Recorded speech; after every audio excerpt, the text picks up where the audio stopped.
함께 볼 하나님의 말씀은 사무엘 하입니다. 사무엘 하 2장 30절부터 32절. 사무엘 하 2장 30절부터 32절까지 말씀입니다. 30절입니다. 요압이 아브넬 쫓기를 그치고 돌아와 무리를 다 모으니 다윗의 신복 중에 19명과 아사엘이 없어졌으나 다윗의 신복들이 베냐민과 아브넬에게 속한 자들을 쳐서 360명을 죽였더라. 무리가 아사엘을 들어올려 베들레헴에 있는 그의 조상묘에 장사하고 요압과 그의 부하들이 밤새도록 걸어서 헤브론에 이른 때에 날이 밝았더라. 아멘. 많은 성도님들께서 성경을 읽을 때 어려움을 겪는 것 중에 여러 가지 이유들이 있는데요. 몇 가지를 생각해 보자면 일단 성경책이 굉장히 두껍다라는 것이죠. 분량이 많아서 한 번에 처음부터 끝까지 읽기가 쉽지가 않습니다. 또 번역된 책이기 때문에 또 고대 언어를 번역한 책이기 때문에 우리의 언어로 설명하기 어려운 단어들도 있습니다. 또 고대의 이야기들이기 때문에 문화적인 배경이 다르고 우리가 생각하는 어떤 관습과도 좀 많이 달라서 이해하기 어려운 부분이 있습니다. 우리는 이런 것이 맞다라고 생각을 하는데 그들의 문화 속에서 보면 전혀 다른 의미일 때가 있죠. 그런데 그런 수많은 이유들 중에서도 또 하나를 생각해 보자면 모든 성경의 내용을 하나님의 말씀으로만 받아들이는 것도 성경을 이해하기 어렵게 만드는 이유 중에 하나입니다. 이런 설명이 좀 어색하기는 한데 성경은 하나님의 말씀이지만 모든 내용이 하나님의 말씀은 아니라는 것이죠. 예를 들면 욥기에는 욥과 친구들의 대화가 나옵니다.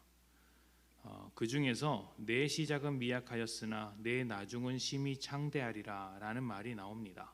집집마다 사업장마다 이 말씀을 걸어둘 때가 있었는데요. 요즘은 잘 보이지 않는 것 같습니다.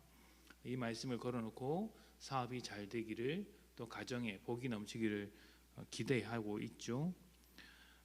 그런데 사실 성경의 맥락에 따르면 욥기의 맥락에 따르면 이 말은 하나님께서 틀리셨다라고 하신 말씀입니다. 말 자체는 맞는 말이라고 할 수 있는데 욥기의 맥락 안에서 하나님께서 정말 우리에게 하시고자 하는 말씀 속에서는 전혀 맞지 않는 말이죠. 이런 부분들이 우리가 성경을 제대로 이해하는데 어렵게 만드는 부분이라는 것입니다. 성경에는 하나님의 말씀도 있지만 사단의 말도 있습니다. 사람의 말도 있습니다. 또 겉으로 볼 땐 하나님의 말씀이라고 하기에 어려운 단순히 역사적으로서 기록한 것들도 있습니다.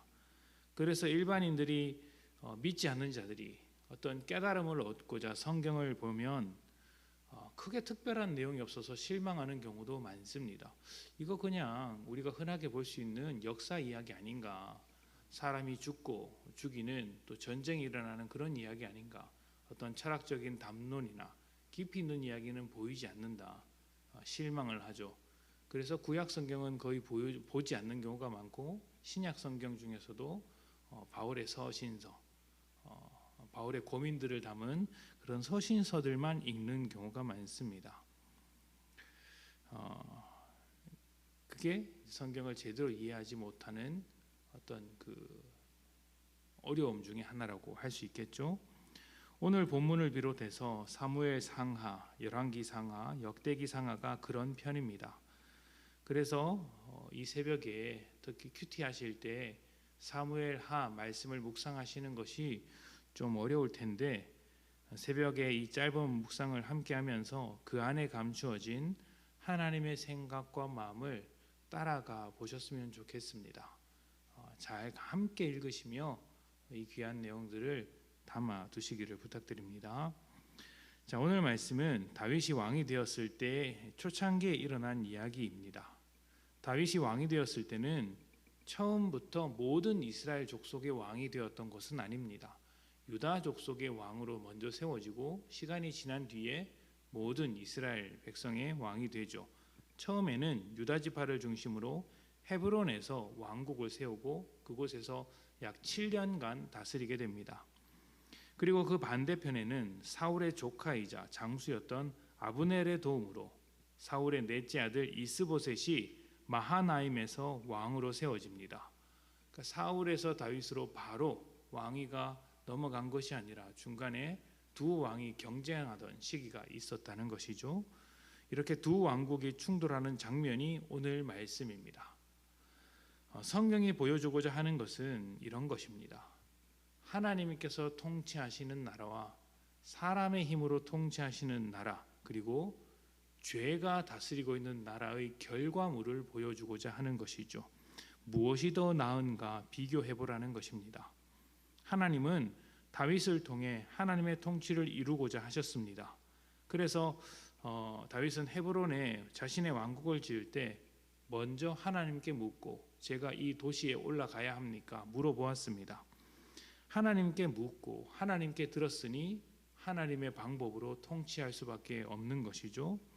어제 나눈 말씀에서 짧게 그 부분을 살펴보았는데 다윗이 하나님의 통치를 보여준 장면이 이것이었습니다. 원수마저도 품는 평안의 통치. 길르앗 야베스 사람들이 죽었던 그 사울을 기념하려고 하자, 장사하려고 하자 다윗이 그것을 반역으로 여기며 처단할 수도 있었으나 오히려 그들을 품고 하나님의 축복을 선포했던 장면이 있습니다. 하나님의 평안을 선포하는 그런 복된 통치를 보여주었던 것이죠. 이것은 하나님을 먼저 생각했기 때문에 가능한 하나님의 통치였습니다. 반면에 이스보셋의 통치는 어떻습니까?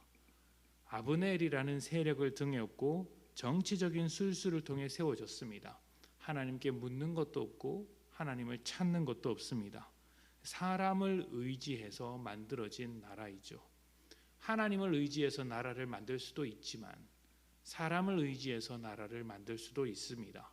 바꿔 말하면 하나님을 의지해서 성공할 수도 있지만 사람을 의지해서 성공할 수도 있다는 것이죠. 그러나 그 결과물, 그 내용들이 전혀 다르다는 거예요. 당연하게도 사람의 방법으로 통치하게 되면, 사람을 의지해서 만들어지게 되면 사람의 방법으로 통치하게 되고 사람이 만들어내는 결과물을 받아들일 수밖에 없는데, 이 사람이 죄로부터 묶여있는, 죄에 갇혀있는 사람이기 때문에 결국에는 죄의 통치고 죄의 결과물을 가지게 된다라는 것입니다. 그래서 이스보셋의 통치는 칼과 전쟁으로 통치하는 것이었고 힘과 힘의 경쟁으로 통치하는 것이었습니다. 다윗은 원수에게 평안을 선포하고 축복을 선포했지만 이스보셋은 그 경쟁 국가와 전쟁하며 서로 죽이고 죽이는 살육전을 벌였던 것입니다.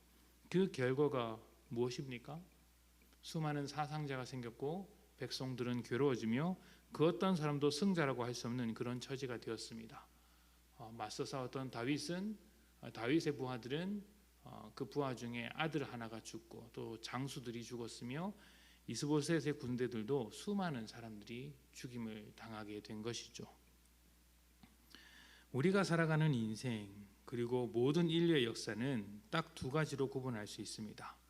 하나님께서 만들어 가시는 역사, 하나님께서 만들어지는 인생, 아니면 사람이 만들어가는 역사, 사람이 만들어가는 인생이냐 하는 것이죠. 그 결과가 어떤 것인지는 다윗의 통치와 이스보셋의 통치를 통해서 확인할 수가 있습니다. 여러분의 인생, 여러분의 하루를 어디에다가 올려두고 싶으십니까?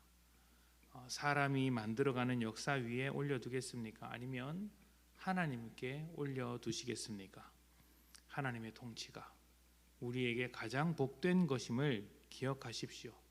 그리고 하나님 위에 여러분의 인생을 올려두기 위하여 하나님께 먼저 물으면서 하나님께서 만들어 가시도록 온전히 여러분의 삶을 내어드리는 복된 하루가 되시기를 축복합니다.